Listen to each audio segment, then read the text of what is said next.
that wonderful welcome address. Today, our session would be on, it is the 46th session, which would be on life lessons. And our resource person for today is Shri J. Subbarao Sir, who is a retired general manager from State Bank of Hyderabad, now merged with State Bank of India. He was also a BS trainer. Presently, he is the chairman of a company by name Atlas Financial Research and Consulting Private Limited.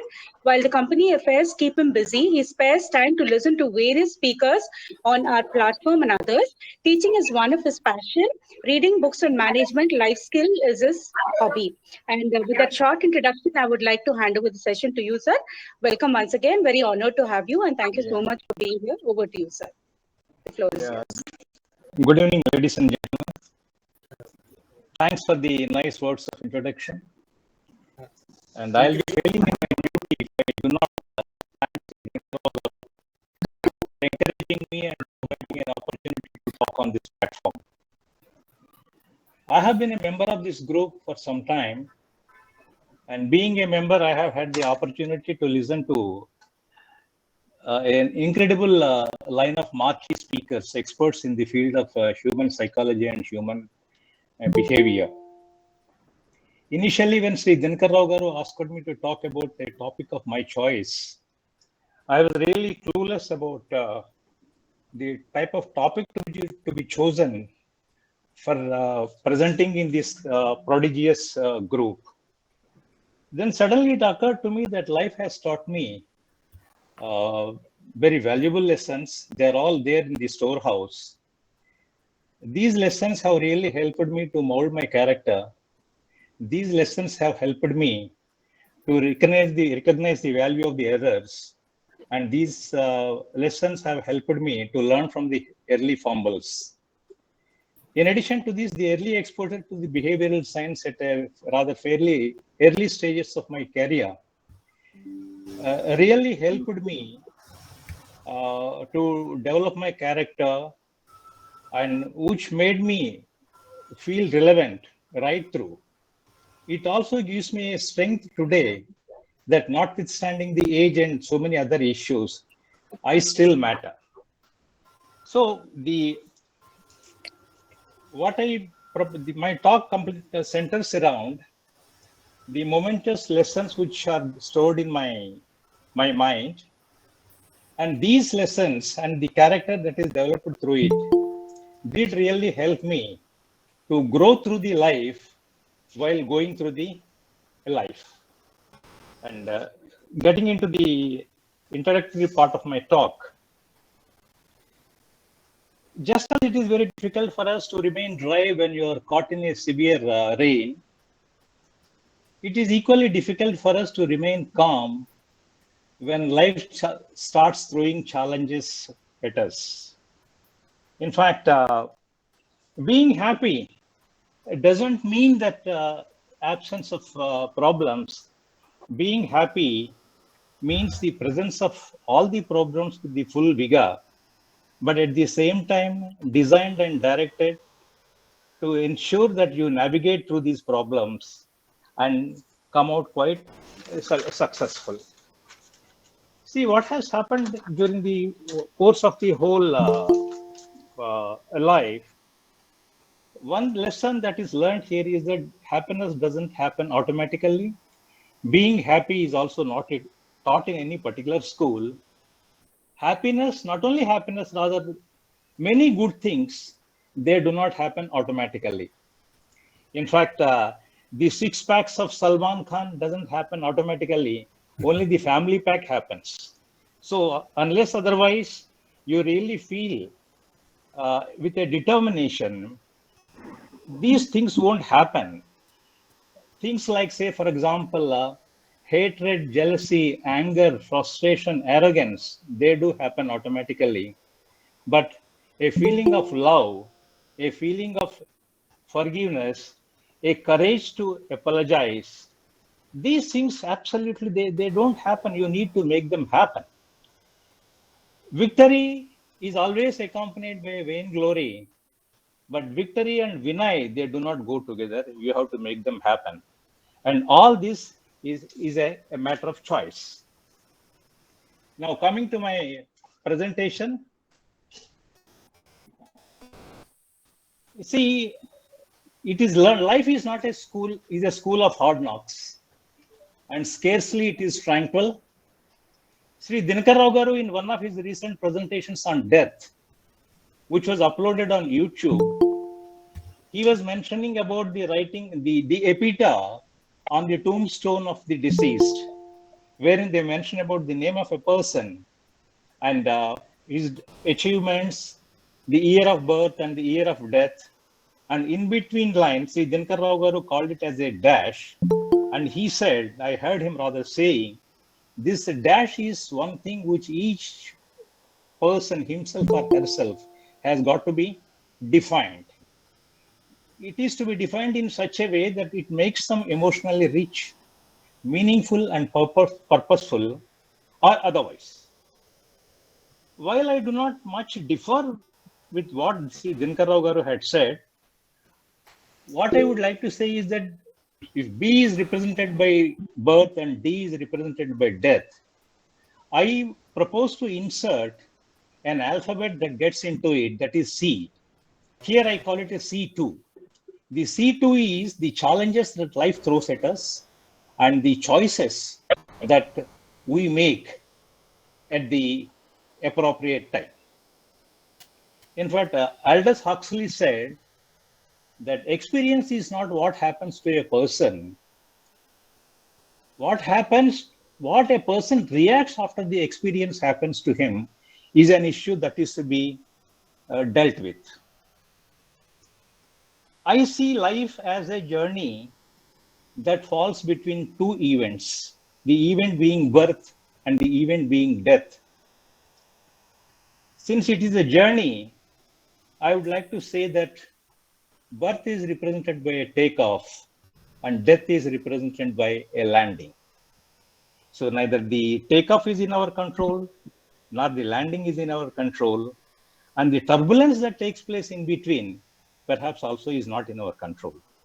What is in our control is our willingness to deal with this turbulence and how to navigate our lives through this period of turbulence. In fact, recently I was reading a book where the author really made a profound statement. This statement, he said, great personalities are not born in maternity wards. They are born in the choices that they have made at different times when life has thrown a wrecking ball at them. He also continued to say, to be born as a boy or a girl is a matter of birth. To be a man or a woman is a matter of age. And to be a gentleman or a gentlewoman or a lady is a matter of a choice. So this is how people try to come beyond the self and made the choices that were very much useful to them as well as to the society. So when I say that these life skills, they have to be imbibed, it is a Sisyphean task. It's not that it happens in one day. It is a question of trying it and failing it, trying it and then failing it. That is how it goes on. And it is a firm commitment to make sure that happiness is the summum bonum of my life. And I would like to see that I always achieve this. 1 second, sir.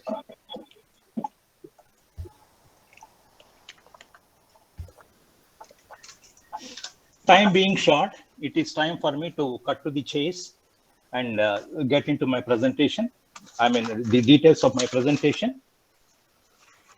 The first one, in fact, my first slide, which is a C2, that is the challenges and the choices that people need to make at different points of time in the life. And there are so many in number, and time is a big constraint here. I thought initially I would like to deal with three topics, that is humility and being humble, which is very close to my heart. And the second one is preparing oneself and facing the criticism. And the third one, I thought, to bring a merry kind of moment in our life, that is to declutter the mind. But going by the time factor, I would like to definitely cover the first two, and if time permits, I would like to touch the third one. So the first one, humility, is a topic that is very close to my heart. In fact, such of those people who knew me very well, they would appreciate the fact that I realized this factor very late in my life. Of course, I realized it before I got any knock from any source. So it was an issue that was very well adopted and practiced, more particularly in my post. In fact,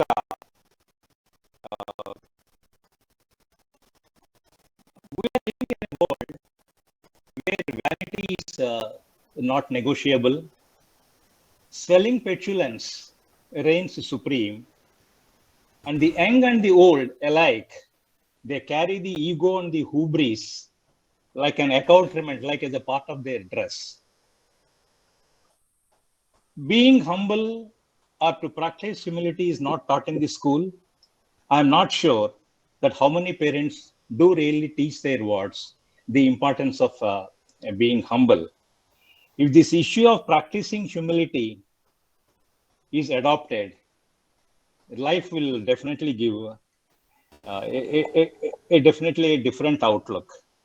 But history and our mythology stories are replete with innumerable number of instances where people have to pay a price for the hubris. Hubris always extracts a price. And I would like to start with the example of the Titanic. You are all aware Titanic. Titanic was a Titanic failure. The giant ship ran aground on the very first day of it was launched. You know, at the time of the inauguration or of the flagging of that particular journey, the promoters of the Titanic declared that the ship is so well built and so strong, even God cannot sink it. But what happened thereafter is a history which everybody knows it. I continue to believe that simplicity and humility is the ultimate sophistication, and it is the a secret source of success, and it is for us to practice. Now I go to my first slide. First slide is on humility. Uh,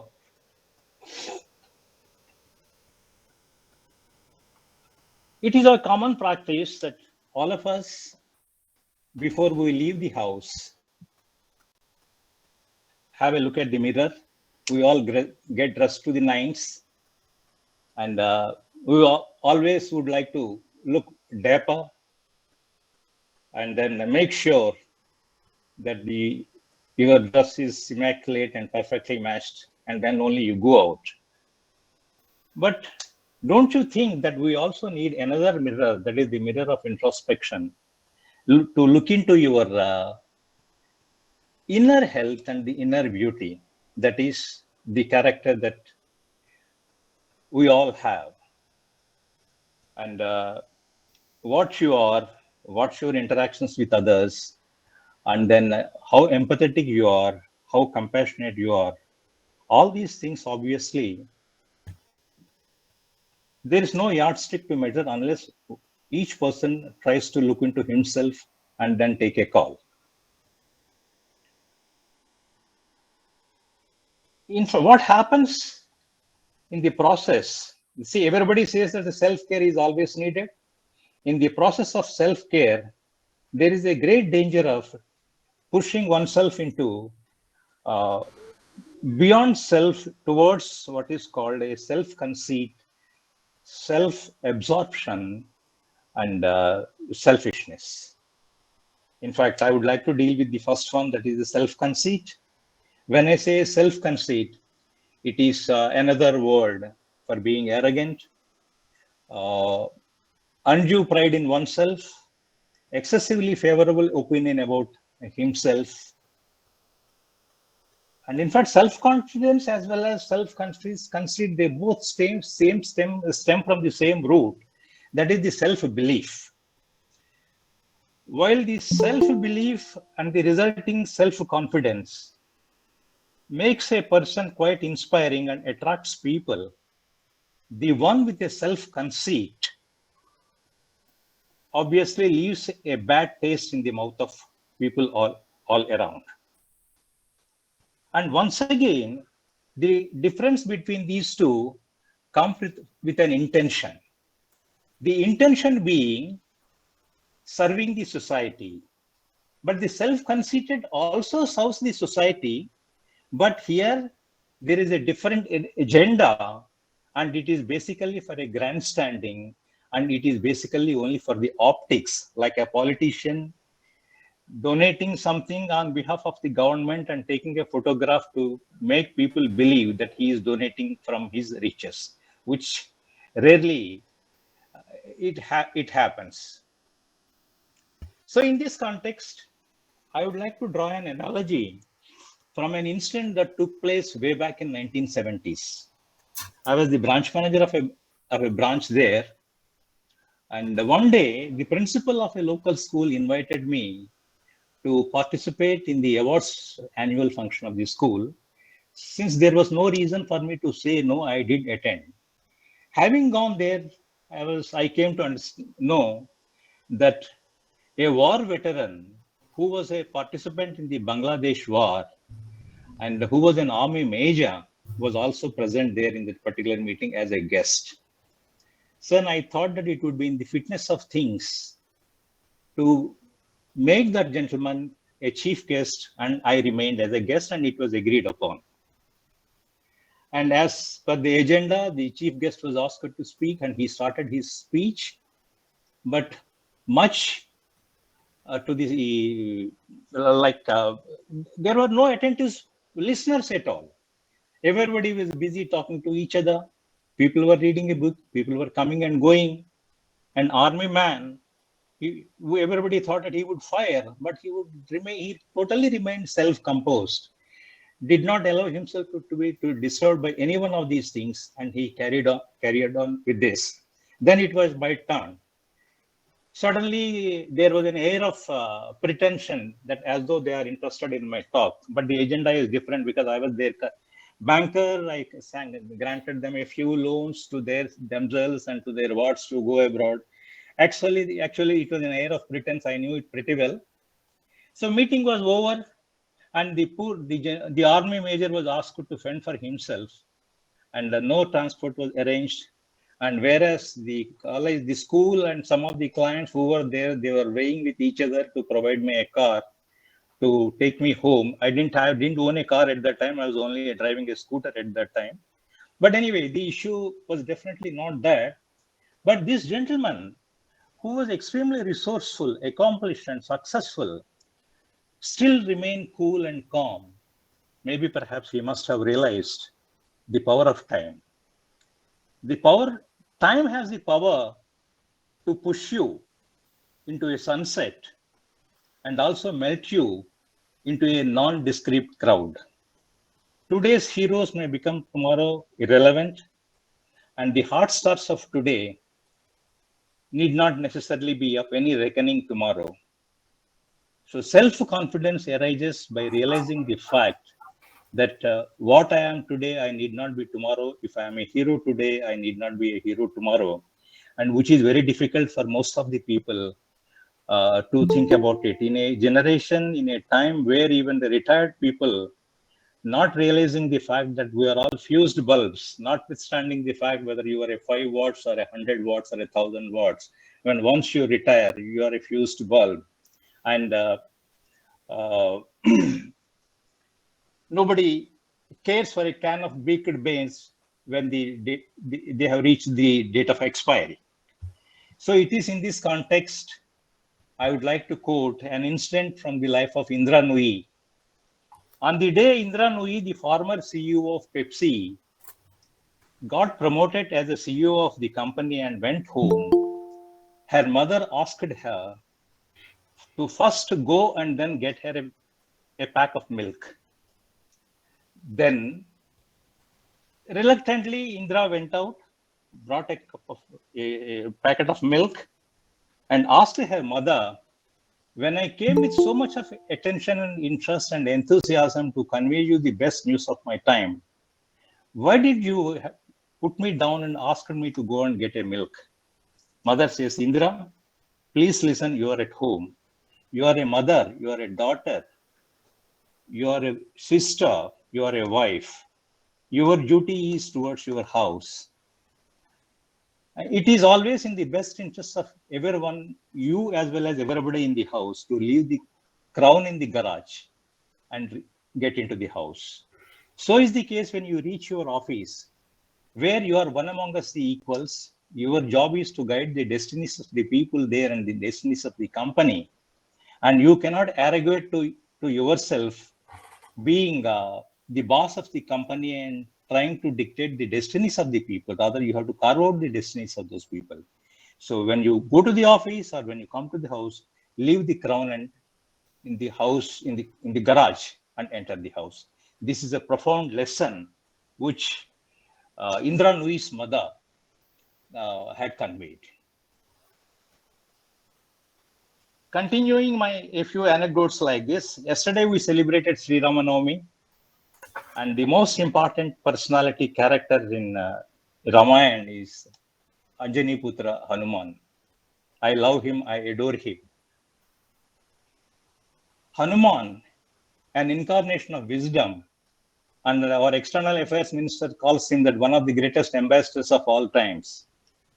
An embodiment of knowledge, humility, and loyalty occupied the center stage. When he visited Sri Lanka, he left his calling card with Ravan, indicating the events to come there. He created jitters in Lanka. He had set fire Lanka, responsible for uh, getting Ma Sita back to Ram. And he did. He was absolutely in the midst of the activity, and he center staged the whole thing. Fast forward, enter Mahabharata.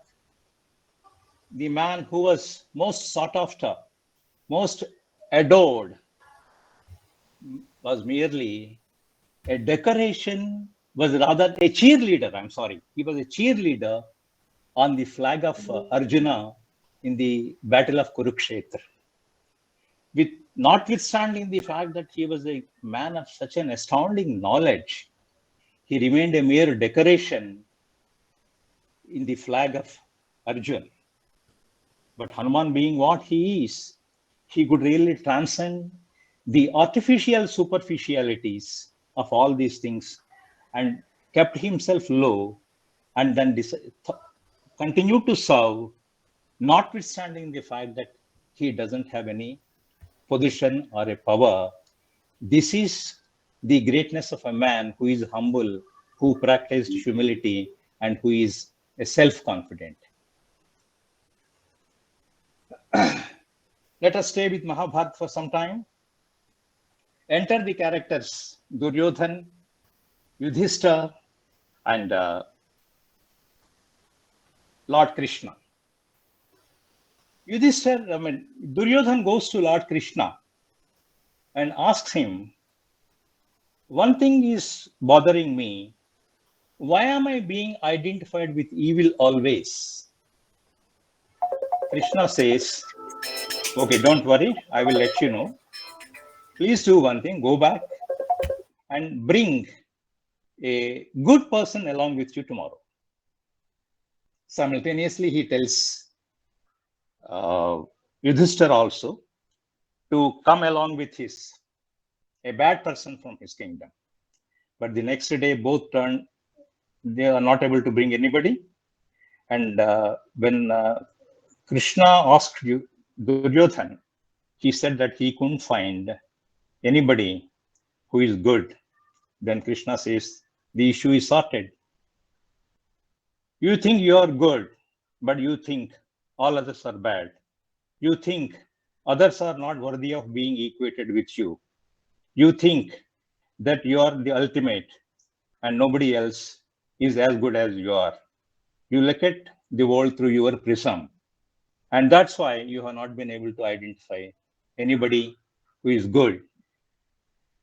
And so is the case with Yudhishthira.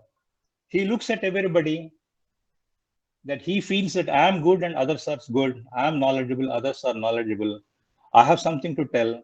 Others also have something to tell. So can I keep my mind and heart open and invite and listen to what all people had have to share? So this is the difference between you two, and the biggest problem is that you see the world through your prism.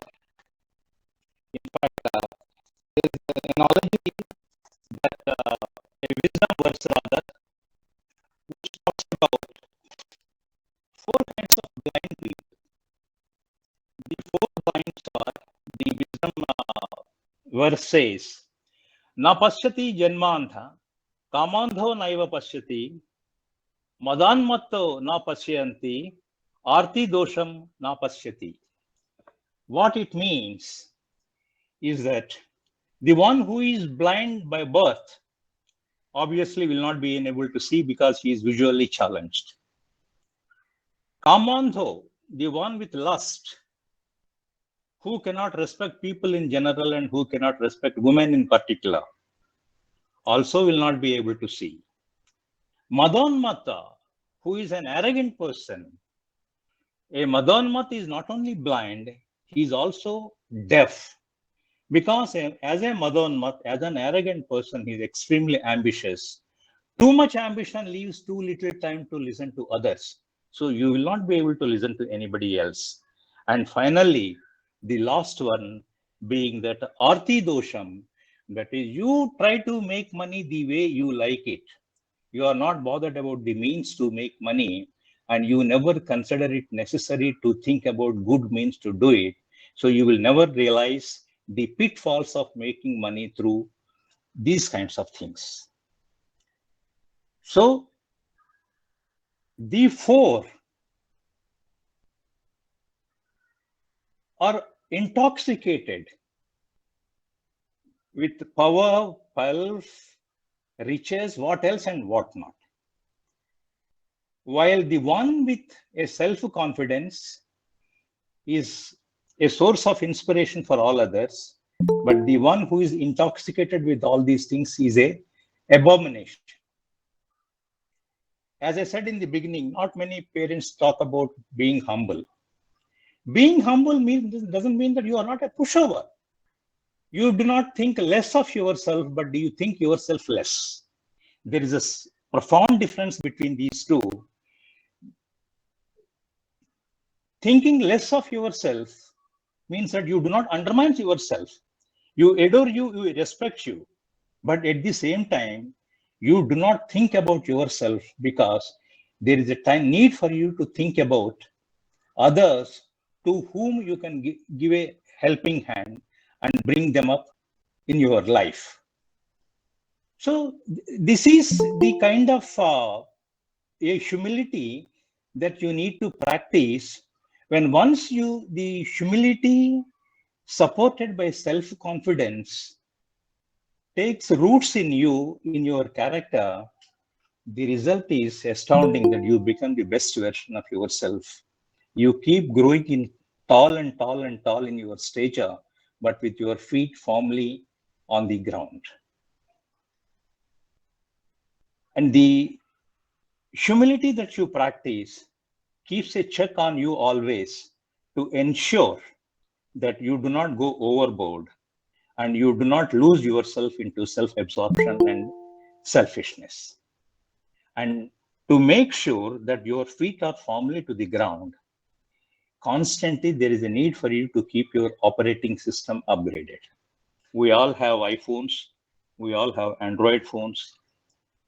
Every day, every week, the operators keep upgrading the system. New features are being brought into your phones. And then if upgradation doesn't take place over a period of time, the phone becomes redundant and you will not be able to use them at all. That is the case with a phone. But in the case of an individual, if he doesn't upgrade his operating system by upgrading his character at each point of time, he reaches a point of a stagnation. Here, stagnation obviously doesn't mean that he stands where he is. Stagnation definitely makes a person to go over the hill. As we had a story in the childhood that Jock fell down and came tumbling down.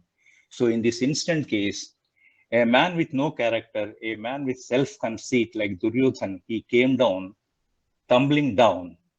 And while Hanuman, who could upgrade his operating system to its heights, wrote himself to the folklore, Duryodhan, with all his strengths, brought himself down and he is now being identified with everything that is bad in the world. In fact, he is not being remembered for what his name stands for. In fact, Duryodhan, Du means difficult, Yodhan means war. So, very difficult to defeat him in a war. He is considered to be one of the very good rulers. He stood the racial discrimination against Karna. And then he gave him the Angaraj and came to his side. But notwithstanding all these things, his hubri brought him down, and this is the price that he paid. In Hello, fact, hello. stagnation is a beginning of the end. It is a kind of a terminal decadence. That is, it is the process of a degeneration. And you will definitely find the end one day or the other. So Duryodhan did not upgrade himself. Hanuman upgraded himself. And since he did not upgrade himself, in the case of Duryodhan, the degeneration process started. The degeneration process is self-absorption and selfishness. The self-absorption here is a practicing I, me, and myself. Everything centers around me. My expectations. Give me a dancing attendance. You will be available at my bidding. This is the kind of a thinking process that goes on in a self-absorbed person. Normally, in a 2 to 6 years old, you see this kind of a self-absorption. They want all the toys for themselves. They want the love of the mother for themselves.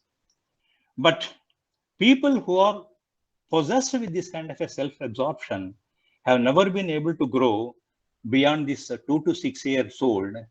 And finally, what happens in the process here is that the degeneration sets into a kind of a selfishness, where, at least in the case of a self-absorbed people, they think about themselves. In the case of a selfish people, they ensure that they only get everything and nobody else gets it.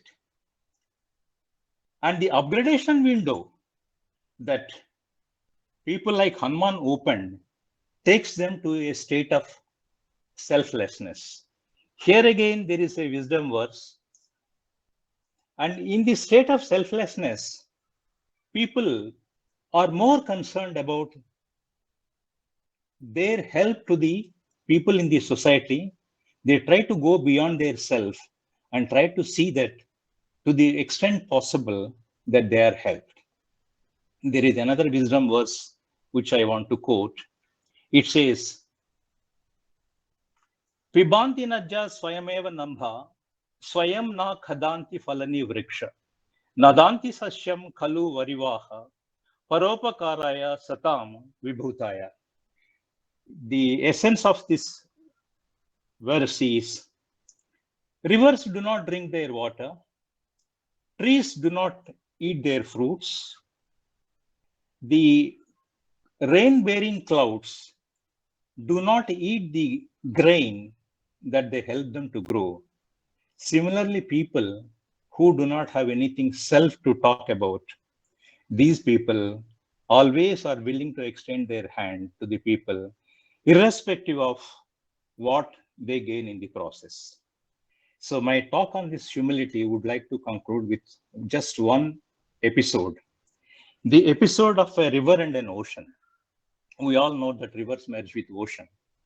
One river, before it got merged with the ocean, went to the ocean and asked the king, O Ocean King, my lord, before I merge into you, please let me know that I would like to bring a present for you. You choose anything that you like. The mountains, the trees, the people, the mansions, anything you want it, get it. Ocean realized that river is extremely egoistic. Then the ocean said, I don't need any one of those things. Just get me a blade of grass. The river says, only this much? Yes, that is enough for me.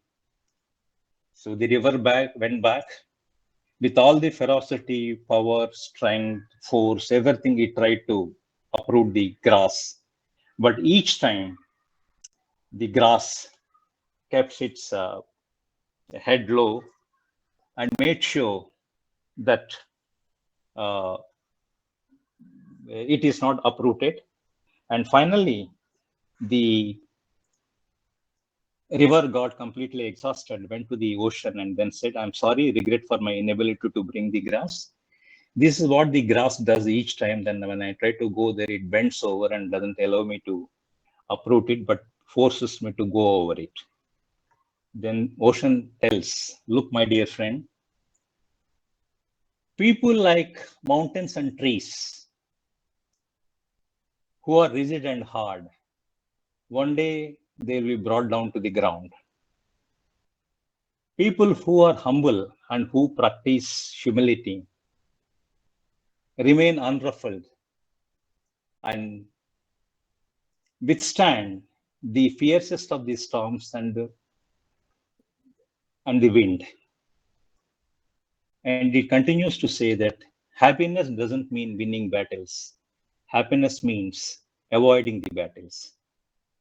Retreating from a battle skillfully and timely is itself a victory. Arrogance makes an angel into a devil, and humility makes an ordinary Joe into an angel. Please note that the journey of the seed is up to the tree, the journey of the river is up to the ocean, and the journey of the human is up to the divine. Whatever happens, it happens because of the law of nature, and you and I are only instruments. It continues to say finally, we are in a land of gravity. Whatever goes up has to come down one day. Please remember this. Get yourself educated before you come back and get yourself merged with this. Sir, this is my presentation on humility. And next I go to the next presentation, that is preparing oneself to face criticism. Just 1 minute time, sir.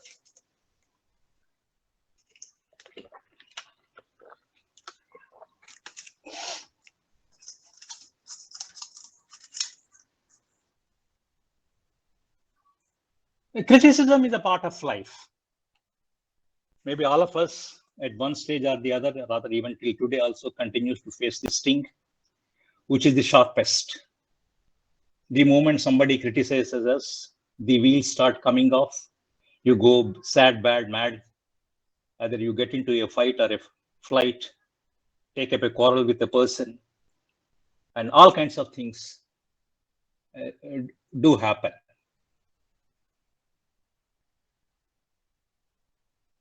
But in the process, what happens is that we seldom try to understand why this has happened. What is the intention of the person who gave me this feedback? Is it for my good or is he malicious? We do not get into all these things. So as a part of my preparation on this talk, I would like to submit here that I want to divide this into two parts. One is prepare yourself for a sting, prepare yourself for a criticism. And you reach a stage, when once you reach a particular stage, then you are equipped with all the strength and the armor required to face the criticism. In fact, There is a Subhashitam. For the actual pronunciation of it, I took the help of Chandrasekharan, who did really help me to say how to pronounce it. It reads like this: Mitam cha saram cha kavochi vadmita. It says that the true eloquence lies in presenting the truth concisely. This is in brief what this Subhashitam says. In fact, this essence of this Subhashitam was greatly amplified by a poem written by Stephen Jonas. The poem relates to, it is titled as An Ode to the Pencil. The poet brings out the profound truths from a simple object like a pencil. And these simple truths, if they are applied to our life, the whole trajectory of a life undergoes a complete change. It goes like this. First is what is truly important lies within you. As we know all, the pencil, it has an exterior, it has an interior. The exterior could be simple and it could be well decorated. And the interior is the lead, which is the essence and the purpose of the pencil. In our case too, we have an exterior and we have an interior. The exterior is our persona, our attire, the suit that you wear, the shoe you put on, the mobile you carry, the car you drive, and the watch you wear. Brief editorial elegance and a surface polish. This is your charisma, what you are seen outside, what for you are accepted rather than for what you have. The other side of it is you have an interior beauty and the interior self, as we discussed, I said earlier, the beauty of your character. What is your contribution to the society? The charisma and the character, a balancing act is always needed. And it is essential for us to ensure that the character part of it is constantly upgraded, polished, so that the charisma shines much more than what it would have been otherwise.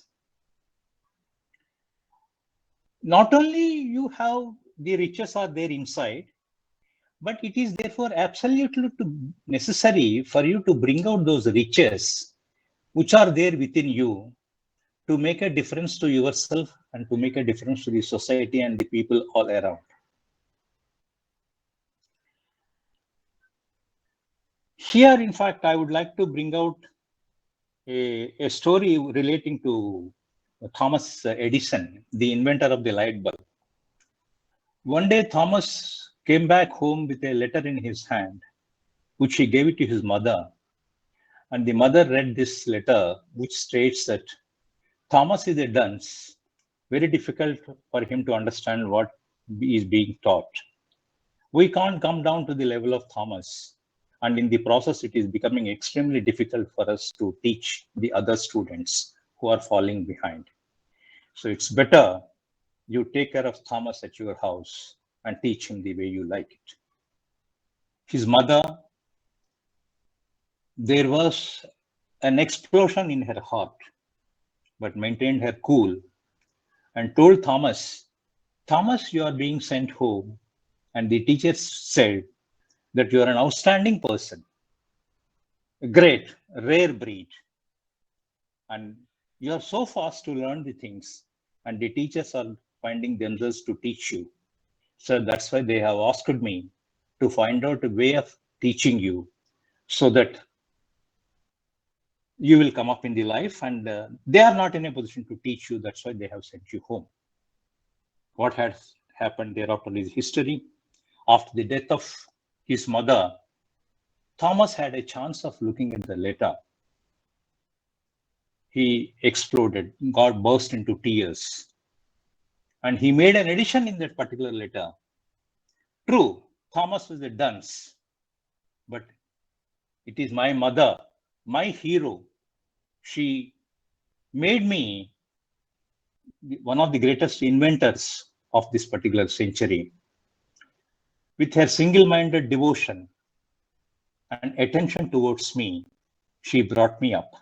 And but for my mother, my hero, I would not have been what I am today. Please note, Thomas' mother was not very much educated. She didn't have a charisma, nor she was a leader, nor she was rich. But with that indefatigable energy and a soul determination, she saw to it that Thomas came up in the life. This is what the difference that makes you impacted when the riches within you are brought out, and they will make a whole lot of difference. But these riches within you just cannot come like this. You have got to be, you have to go through a grind. You have got to be sharpened. Unless you are sharpened, definitely these riches will not come out. Again, I am tempted to quote a Sanskrit text here, which reads like this. Kakachesta bakodhyanam swananidra tathaivacha alpahari grihatyagi vidyardhi panchalakshana. This talks about the traits which a student should have. You may ask me, why am I talking about the traits which students have? We are all students of life, and we all need to learn day to day. Every day we need to learn and try to bring out the riches within us. The first one relates to Kaka chest. You all would have heard the story of the crow wandering in the skies, feeling thirsty, finds a pitcher on the ground, flows down, finds the water at the bottom, and you know very well, goes and brings a stone, and goes and brings a stone, goes and brings a stone, and ensures that the water reaches the level. The story apart, what we see here is that the perseverance, the resilience, the will to make sure that it gets the water. So similarly, like we are, unless you have that perseverance, we will not be definitely be in a position to achieve what we want to become in the life. Second one is Bakodhyanam. This is a crane. A crane stands on one leg near a lake. It doesn't disturb anybody, the small fish, nor does it get disturbed here. It remains calm, quiet, and is absolutely not bothered about what the small fish are doing. Doesn't try to attack the small fish, because if it attacks the small fish, the big fish will not come into the picture at all here. So what it teaches here is, there are so many small, trivial, insignificant things in the world which goes around. And it teaches us, don't sweat the small stuff. Do not miss the woods for the trees. Your focus, your single-minded attention and devotion is towards what you want to achieve in the life. That really brings you all the riches in the world.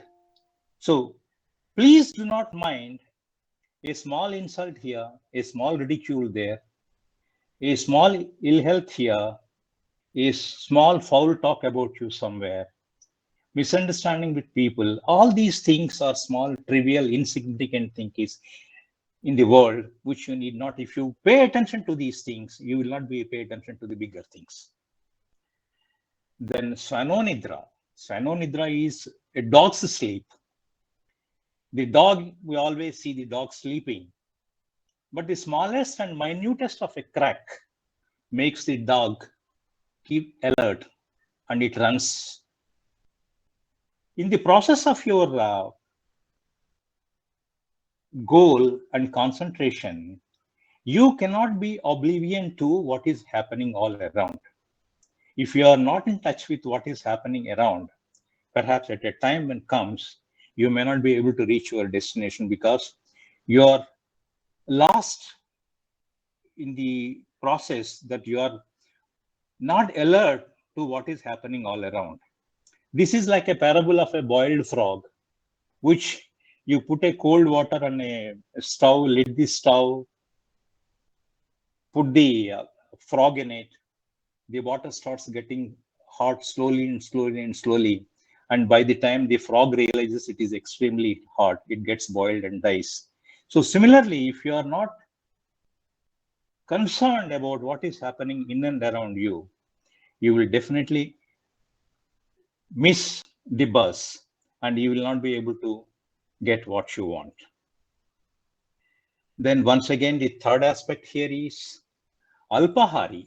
Alpahari means that limited food. Here during the Gurukul days, the students were leaving the pristine comforts of their houses and reaching the Gurukuls to be fed by the Rishi Patnis there. And they were consuming what was being given to them. In today's context, though food is equally important and people say that you are what you eat, the focus here is on the kind of data consumption that is taking place. Your Meta, Facebook, there are no frontiers for the data that is being spread. And quite often, it is an infodemic that all kinds of, false news is being spread. What happens in the process is that you are exposing yourself to a few kinds of self perceptions. The kind of food that you are giving to your mind, to your ear, to your eye, what you see, what you hear will make a telling difference on you as well as on the society. The kind of atrocities that are taking place here on account of an unlimited access to the all kinds of stuff that is available on internet. And it is therefore absolutely essential for you at each point of time to keep applying filters so that the right kind of information reaches you and sufficient enough for you to make use of it and grow in the life. And the last thing here is your Grahatshagi. Grahatshagi, once again, is the one who leaves their house, who leaves the comforts of their house, and tries to get into an untraveled path, as was happening to the students during those old days. They were leaving all the comforts and coming to the forest to be with their gurus in their ashrams there. So today, the Grihatshagi refers to the comforts zone that you are in. You need to leave it.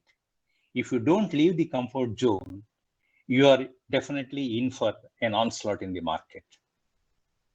In fact, I'm tempted to quote a statement by Thomas Friedman, an American economist and a Nobel laureate of 70s.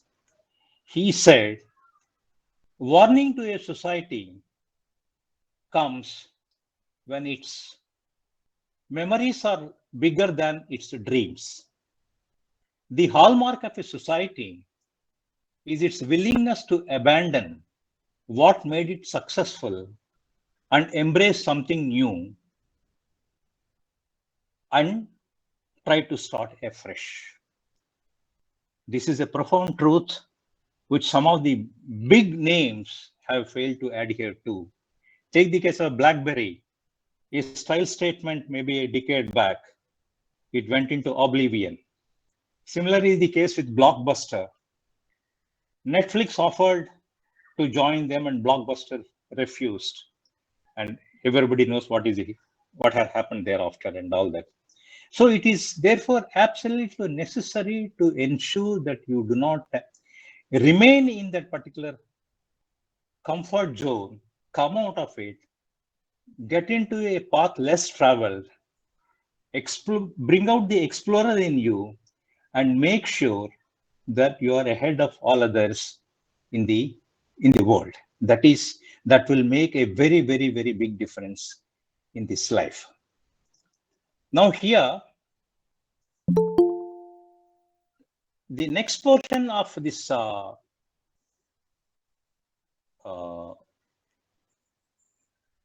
poem, An Ode to the Pencil, it talks about Use the eraser that is there within the pencil. That is, try to understand your mistakes. Your mistakes, you have 365 pages in your diary. Some were well written, some were badly written, some was a chicken scratch and you are not able to do it. But the rest of the pages are available for you to see that you write these pages very well. And after all, your life is your story. You write it well and edit it as often as possible. That is possible if only you have an intention to sharpen yourself.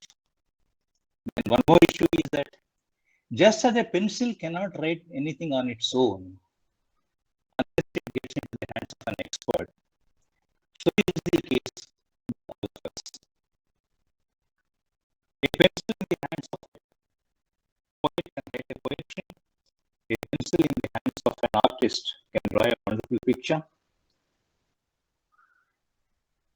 A pencil carves itself a destiny when once it gets into the hands of an expert. There is a story that goes with Picasso. Picasso was one day on a street. A lady came to him and asked him, "Look, Miss Picasso, you are a great artist. Can you draw my picture?" Picasso obliged. And in 30 seconds, he drew the picture of the woman and gave the picture to her and said, "Madam, this is your picture, and then my bill, $30,000.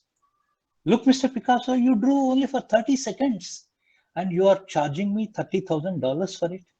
"Madam, I am not charging you for your 30 seconds. I am charging you because to help me to draw your picture in 30 seconds, I have to go through 30 years of agony. And I could do it today in 30 seconds only because I went through a hard grind for 30 years. So similarly, we people, if we get into the hands of an expert, life will take a meaningful purpose. It will be more resourceful and full of riches.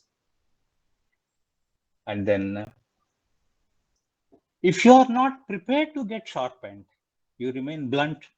When once you are blunt, the pencil loses its sharpness. It will not be able to write. So is a human being.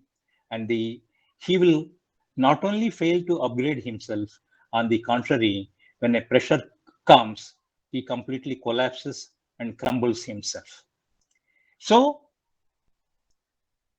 with this kind of a preparation, with this kind of a grinding, you will reach a stage where you will be in a position to stand the onslaughts of the people in the name of criticism that you are getting it. Now you are well trained to face the sting, and if you are well trained, now be prepared for it. As we said earlier, gossip and the people, they keep talking. In fact, people talk the way they like it. People also act as mirrors. And your behavior also is a mirror, which draws your image and gives it to others. And people keep telling us that you are like this, you are like that. You try to rectify here, try to rectify there. This is something bad, you better avoid these things and all these things. The first reaction that you get the moment you get a sting, as it always happens, is that you really get mad and you come out with a sharpest retaliation. But here it says, when your head is hot, your tongue works a double shift. So be careful. Patience is a virtue and wait is golden.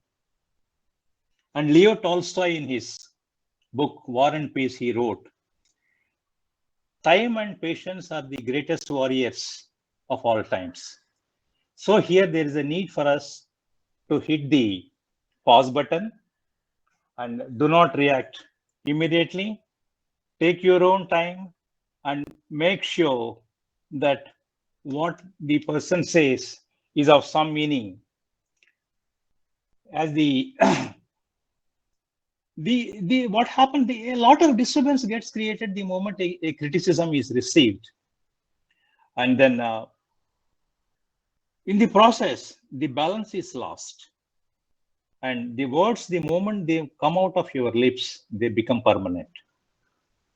Our emotions sway like the waves in the ocean. The waves settle down over a period of time, but the action that is taken in a spur of a moment will remain permanent, will create an irreparable damage to yourself as well as to the other person. Just as we are in a position to see a clear picture in a still water, we are also in a position to see a clear purpose or an image when the mind is calm and quiet and is in a position to accept what people are talking here. And here, the moment you do not exercise the caution and go for an immediate flourish, all kinds of problems would definitely set in. But make sure that when once you receive this, try to examine this, whether there is any truth in it, whether there is no truth there, whether it is worth adoption, but rejection, it's your choice. You need not have to treat that what people are saying as a gospel. There is no need. But try to examine if there is anything worthwhile. In fact, rewind yourself again to Mahabharata days. Enter the scene, Vidura and Dhritarashtra. Vidur tries to advise Dhritarashtra in innumerable number of ways and to say that do not proceed against the Pandavas. Kauravas are like a forest and Pandavas are like tigers. The forest protects the tiger and the tiger protects the forest. Please do not do that. Give those 5 villages to Pandavas and ensure that nothing happens to Hastin. But unfortunately, Dhritarashtra did not do. Since Vidur was talking on these lines, he patronized another minister by name Kanika. Kanika was a cunning cabal. He was very sweet in his talk, but at the same time aiming for annihilation of the Pandavas. His philosophy is terrorize the timid, serve the strong, kill the enemy even if he is your son. This is the ruthless way he was thinking, and Dhritarashtra became a victim of his sweet talk. Dhritarashtra never realized that this man who is applying butter, as the saying goes, the one who applies butter also carries a knife with him. And this is what exactly Kanika did it. And what happened thereafter, everybody knows. So in this context, the impending need for all of us is to see that you go for a fact check. What is communicated, what is told, sorry,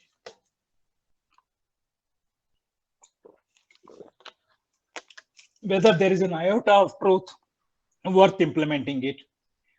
You check for yourself, check with your friends, and if finally if you think it is worth listening to these people, then try to embrace it. Correcting yourself is one of the daunting tasks, but correcting yourself, if it is in your own interest, it is necessary because it enriches your growth. So be like a parachute, keep your mind open, as the saying goes that the mind and the parachute work if only they are open. So the choice is finally yours, whether you would like to listen or you throw it overboard. But one thing that let's all remember, for a flower to grow, you need a sunshine as well as a rain.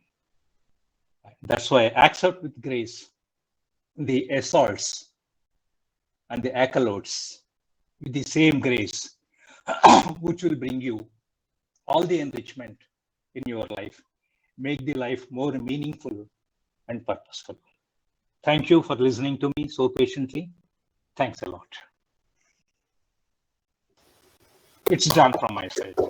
Any questions?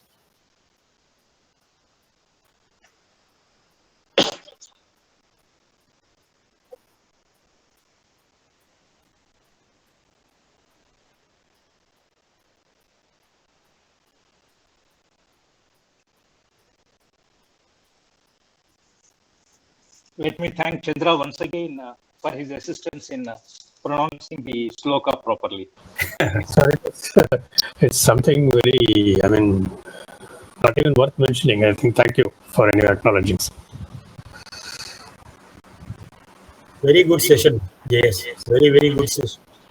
And we thoroughly enjoyed. And of course, time was not sufficient. Another 1 hour is required. Maybe after 1 month, we may take another session. Yes, sir. Yes, sir. Yes. Sananda agreeing.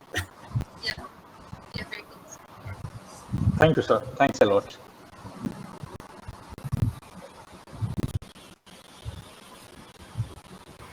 Thank you, Mr. Subbarao. Thank you, sir. I'll talk to you personally. Okay. Thank you, sir. Thank you, Jagannath, sir. What Murali, what do you say? No, I will come back to you. Okay. I have a Thank problem. you, sir. Thank you, sir. Thank you. Murali, you have to unmute Janunita.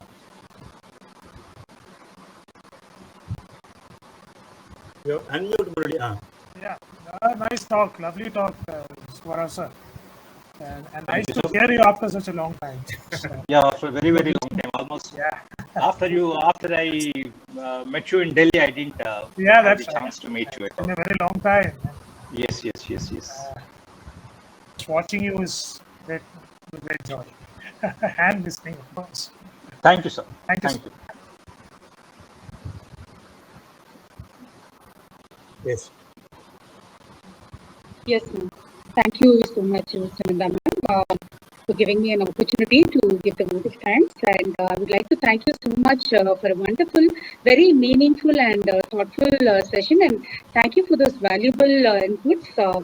And kindly accept our gratitude on behalf of the Deccan Positive Mental Health team, which has the Forest Creative Studio, Manasa Shubhakara, Hyderabad, and the Elephant Counseling Center.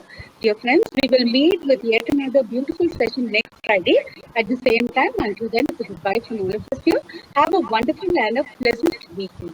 Thank you so much, Thank you, madam. everyone. Thank you, my Thank you. backbench, for coming in. Thank you. Thank you.